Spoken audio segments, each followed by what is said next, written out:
은혜의 주님, 오늘도 저희들 기도함으로 믿음의 자리를 버티고 견디게 하시니 감사를 드립니다. 그리하여서 마침내 응답받게 하시고 마침내 승리하게 하시고 마침내 역전의 은혜가 우리 교회와 우리 모든 성도님 삶 가운데 충만하게 임하게 하여 주시옵소서. 기도의 용사들, 기도의 자리, 예배의 자리, 믿음의 자리를 떠나지 않도록, 흔들리지 않도록 날마다 붙드시고 힘과 능력을 더하여 주실 것을 믿사오며 예수님 이름으로 기도드립니다. 아멘. 아멘. 오늘은 한계 상황이 올 때, 한계 상황이 올 때라는 제목으로 하나님의 말씀 증거하도록 하겠습니다. 요엘서의 지금 상황은 고난 위에 고난이 계속되는 것입니다. 장사에게 삼식이라는 노래가 있는데요, 우리 성도님들 혹시 들어보셨나요? 가사가요 기가 막힙니다. 설상가상입니다.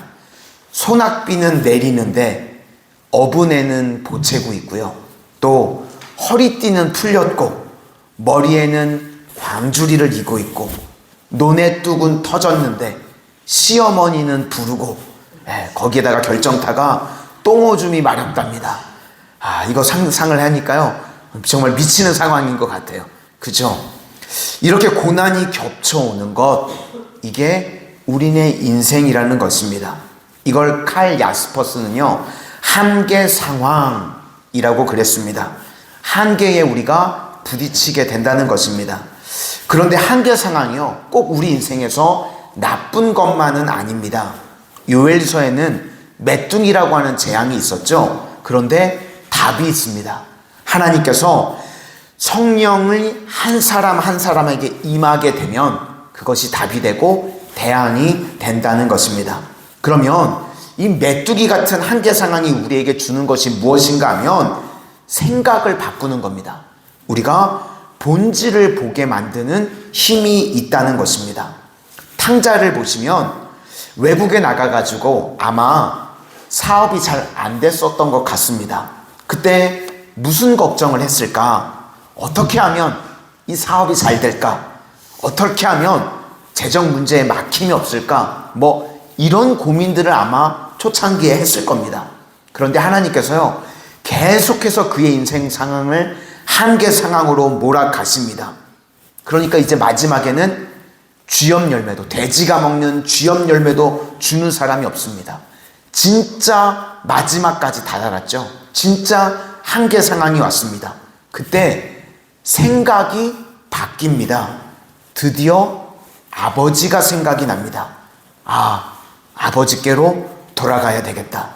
그러니까 한계 상황이요 우리에게 회개의 기회를 준다는 것입니다.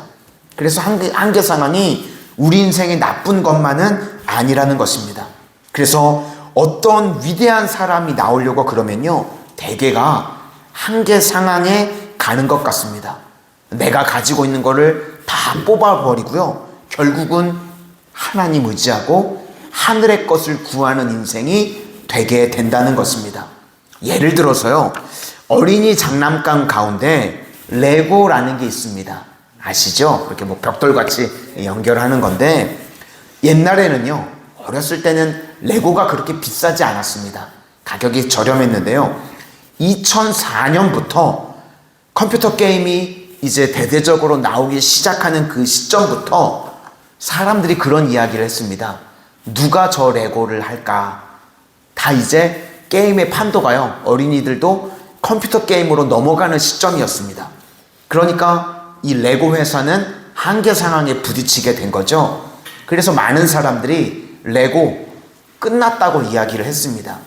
2004년부터요 적자를 면하지 못했답니다. 그러니까 이제 막 발버둥을 치겠죠. 세계적으로 잘 나갔던 회사니까 여러 가지 대안을 찾다가 CEO가 바뀌었습니다. 그때 발상의 전환이 이루어지게 됐다고 그럽니다. 그래서 여러 가지 조사를 해봤는데 처음에는 조사를 할 때 애들이 뭘 원하나, 그래서 화려한 거, 색깔 있는 거, 근데 해봤는데 인기를 끌지 못하더랍니다. 그래서 질문을 바꿨대요. 아이들이 왜 노는가? 어떤 걸 하고 놀 때 희열을 느끼는가? 그랬더니 아이들이요, 어려운 문제를 풀고 그걸 자랑할 때, 또 칭찬을 들을 때 최고의 만족이 있더라는 겁니다. 그래서 그때부터요, 레고라는 장난감을 조금씩 어렵게 만들기 시작했습니다. 그래서 요즘 보시면요, 이 레고가요, 몇십만 원짜리에서부터 몇 억짜리도 나왔습니다. 대단하죠? 그러니까 이제는 어른 장난감이 된 거예요. 정말 만들기 힘들게 만들어놔가지고 어른들이 만드는 장난감이 돼버렸습니다. 저는 이 레고의 접근이 중요하다고 생각을 합니다.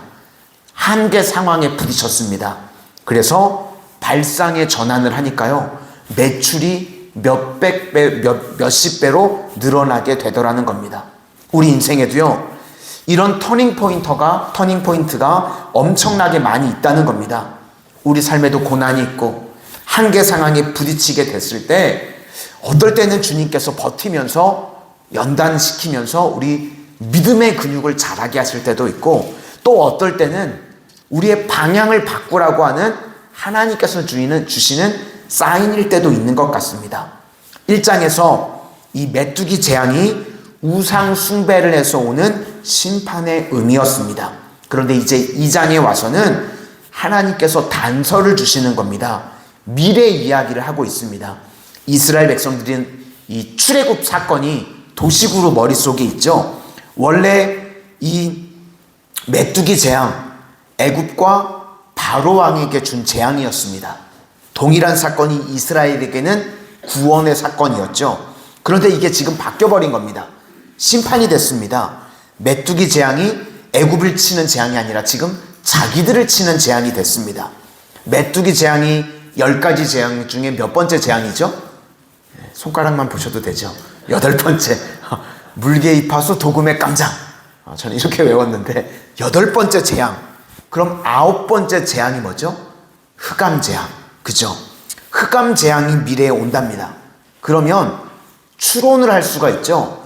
8번째가 메뚜기 재앙, 9번째가 흑암 재앙. 그러면 10번째는 장자를 치겠구나. 점점 더 심각해지겠구나. 그래서 대비해야 된다는 겁니다. 미래를 영적으로 생각할 줄 알아야 된다. 이제 단순한 메뚜기 재앙으로 끝나는 것이 아니라 하나님께서 9번째, 10번째 한계 상황으로 우리를 이끌어 가시는 이유가 무엇인가? 레고의 발상과 똑같은 겁니다. 여기서 그냥 어느 정도 대처하라, 그 정도가 아니라 생각을 뒤집어야 된다는 겁니다. 이렇게 살면 안 되겠구나, 방향을 바꿔야 되겠구나, 그것을 깨닫게 되는 단서가 된다는 것입니다. 우리가 신앙생활을 할 때도요, 그런 것들을 읽어낼 줄 아는 영적 통찰력이 있어야 된다는 것입니다. 우리 1절부터 3절까지 그런 관점으로 한번 보시도록 하겠습니다. 1절부터 3절까지입니다. 시작. 시온에서 나팔을 불며 나의 거룩한 산에서 경고의 소리를 질러 이 땅 주민들로 다 떨게 할지니 이는 여호와의 날이 이르게 됨이니라. 이제 임박하였으니 곧 어둡고 캄캄한 날이요 짙은 구름이 덮인 날이라. 새벽빛이 산 꼭대기에 덮인 것과 같으니 이는 많고 강한 백성이 이르렀음이라. 이와 같은 것이 옛날에도 없었고 이후에도 대대에 없으리로다.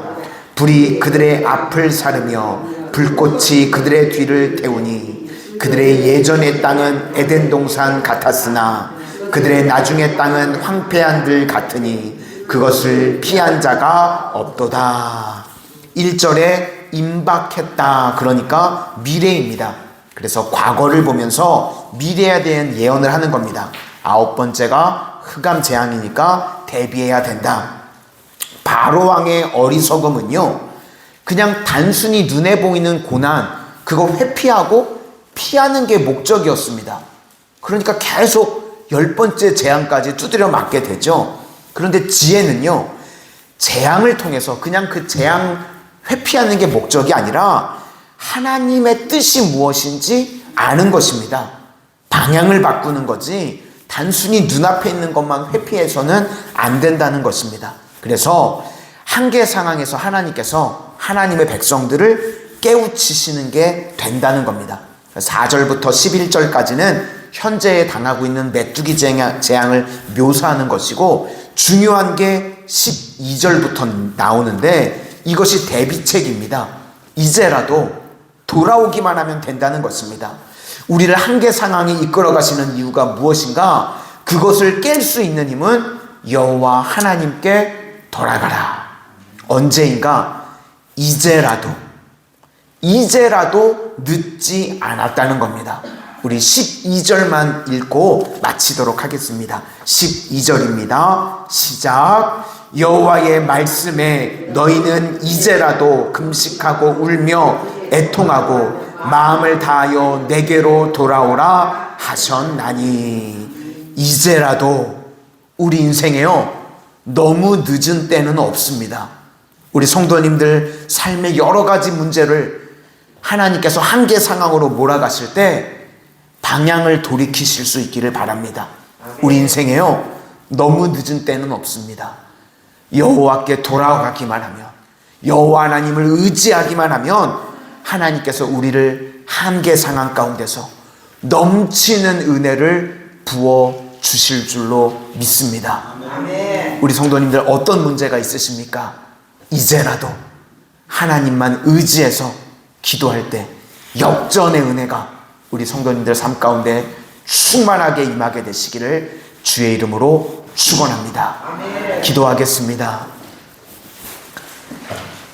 은혜의 주님, 주께서 저희들의 인생을 고난이나 여러 가지 시험으로 한계 상황으로 몰아가실 때 하나님, 단순히 그 문제를 회피하는 것으로 끝나지 않게 하여 주시고, 저희들 믿음을 돌이켜서 이제라도 하나님만을 의지하는 철저한 주의 종들로 변화되게 하여 주시옵소서.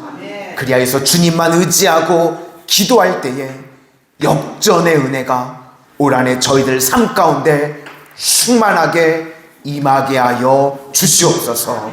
예수님 이름으로 기도드립니다. 아멘.